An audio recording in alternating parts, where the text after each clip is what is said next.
Hello friends, welcome to my YouTube channel KL study. तो friends, यहाँ पर हमने मध्य प्रदेश महिला सुपरवाइज़र के लिए कल से हमारी क्लास स्टार्ट की हुई थी, तो जिसमें हमने देखा था भोजन एवं स्वास्थ्य के बारे में।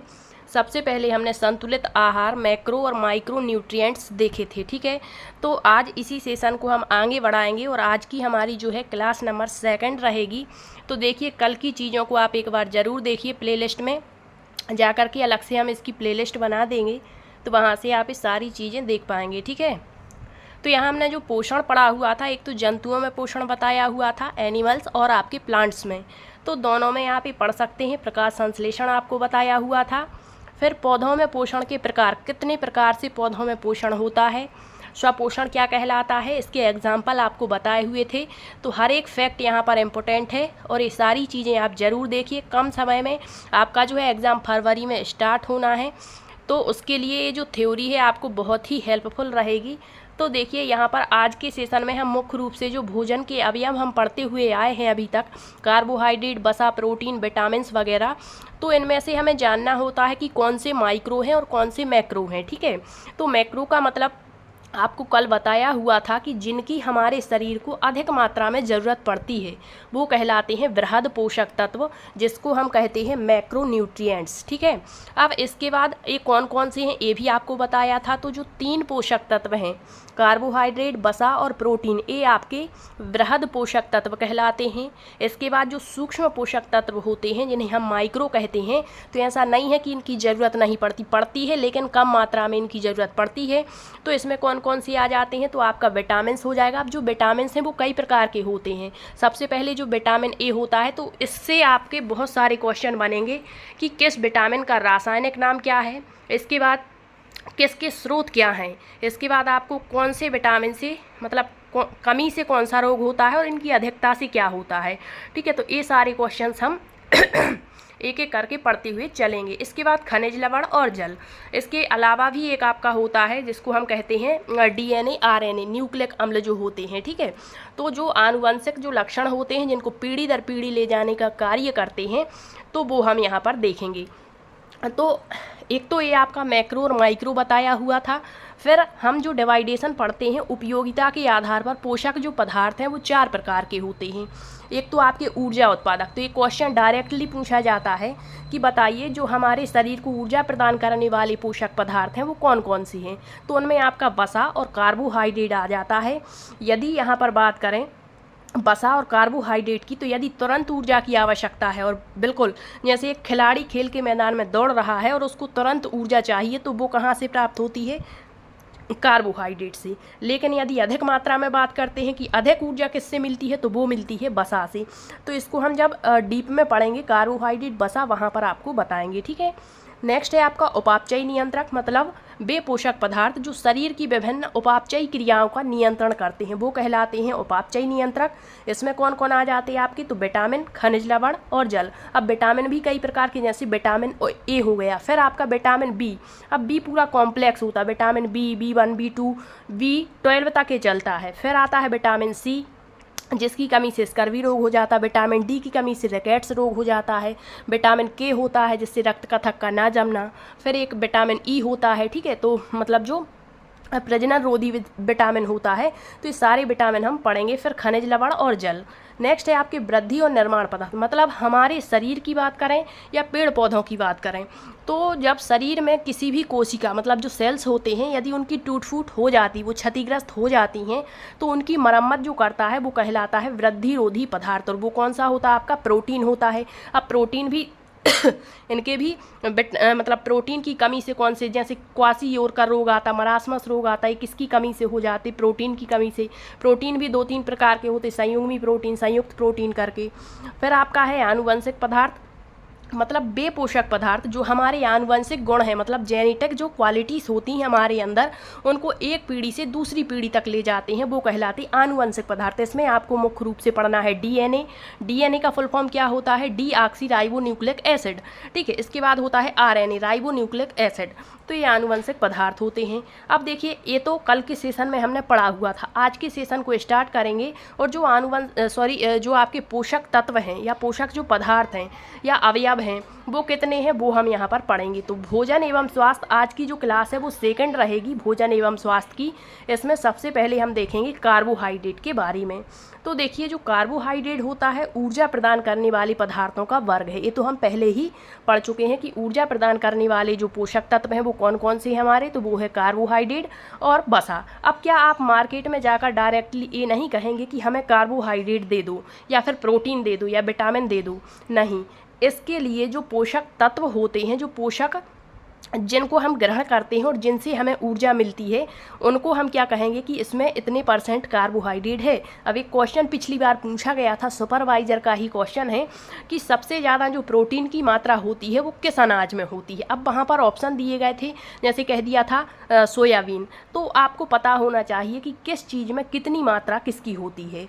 अब देखिए यहाँ पर जो कार्बोहाइड्रेट होता है, एक कार्बन, हाइड्रोजन और ऑक्सीजन का अनुपात पूछा जाता है कि कितने कितने अनुपात से मिलकर के ये बना होता है। तो कार्बन का इसमें 1 अनुपात, हाइड्रोजन के 2 और ऑक्सीजन का 1, अर्थात इस प्रकार से जो कार्बोहाइड्रेट है वो कार्बन, हाइड्रोजन और ऑक्सीजन के 1 अनुपात 2 अनुपात 1 के अनुपात से मिलकर बने कार्बनिक पदार्थ क्या कहलाते हैं हमारे, कार्बोहाइड्रेट कहलाते हैं।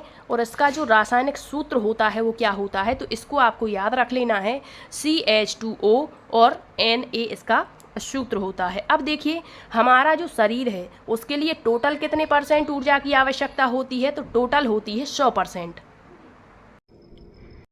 तो टोटल हमारे शरीर को जो ऊर्जा की आवश्यकता होती है वो कितनी होती है, 100%।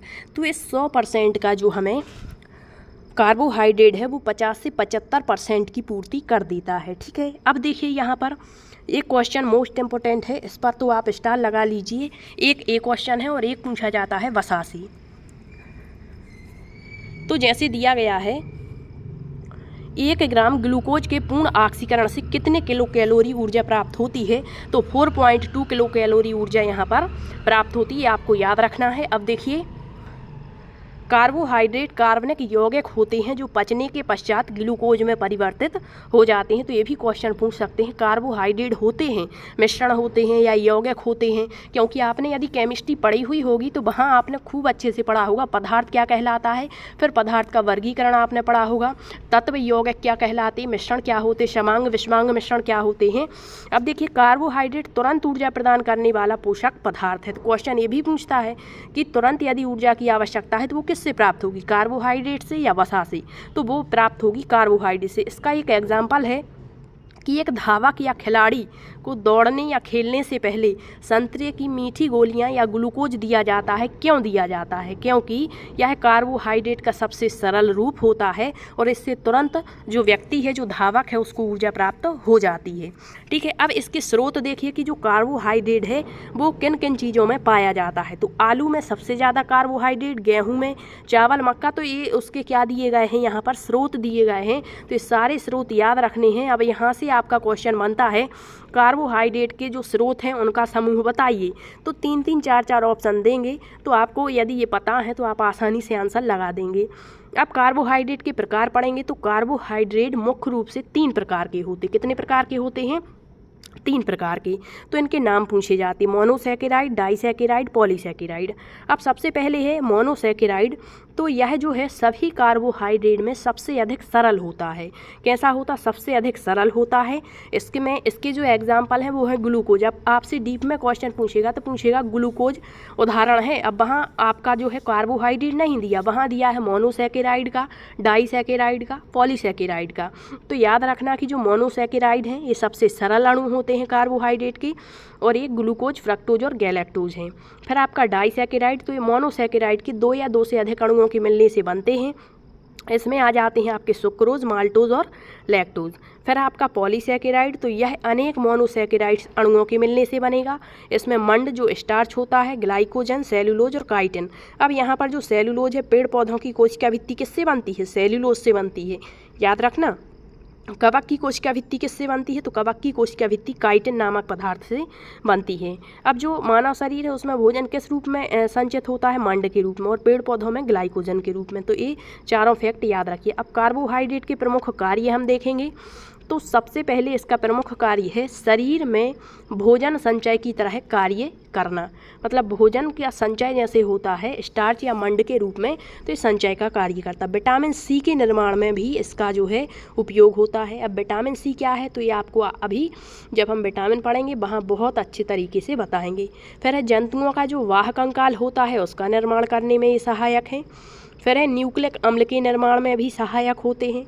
ये शरीर को ऊर्जा प्रदान करने वाले मुख्य स्रोत हैं।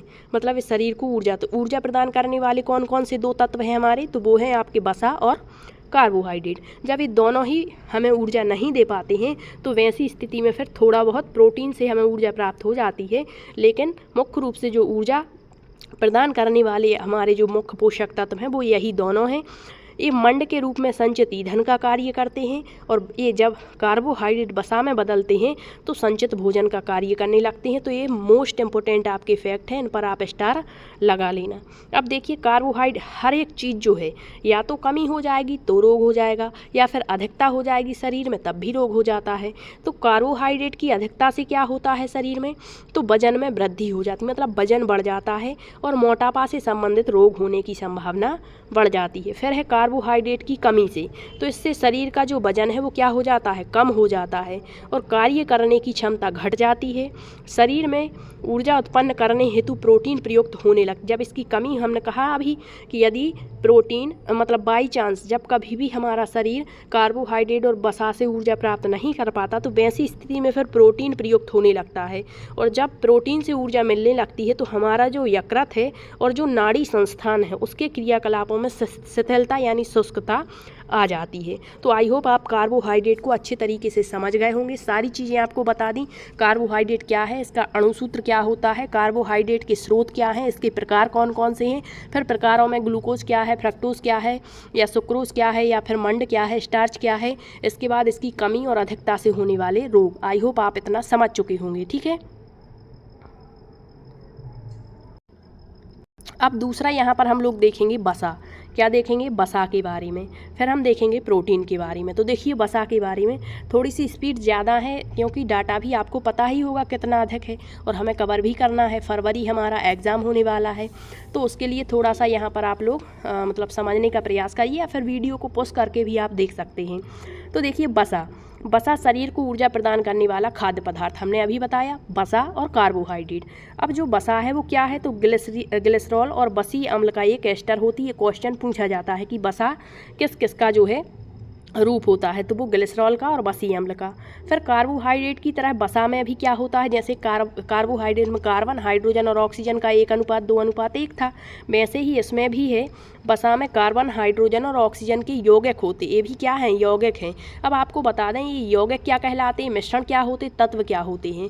तो आपको बता दें कि जब निश्चित अनुपात में 2 या 2 से अधिक तत्व मिलते हैं तो वो यौगिक कहलाते हैं। और जैसे जितने भी तत्व हैं जो केवल अकेले रहते हैं, उनमें किसी भी प्रकार की मिलावट नहीं होती, वो तत्व कहलाते हैं। जैसे हमने कह दिया ऑक्सीजन, तो ये क्या है, एक तत्व है। जैसे हमने कह दिया हाइड्रोजन, ये क्या है, एक तत्व है।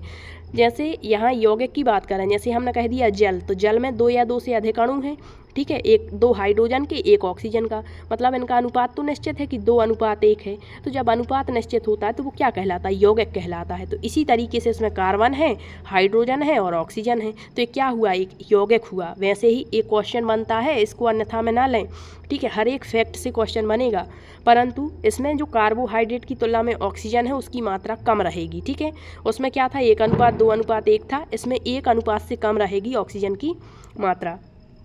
अब जो आपका वसा है ये जल में पूर्ण रूप से अघुलनशील होता है। इसका एक एग्जाम्पल आपको बता दें, जैसे तेल कह दिया, तो तेल जो है ये क्या जल में घुल जाएगा, नहीं घुलेगा, ऊपर तैरता रहता है।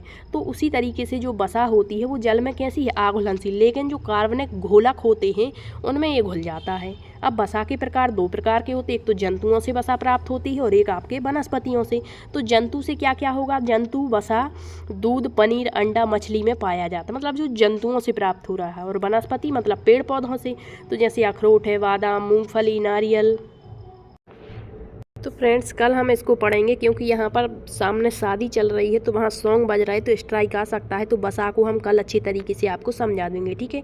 यदि कोई डाउट है तो आप कमेंट्स के माध्यम से बताइएगा। Thank you.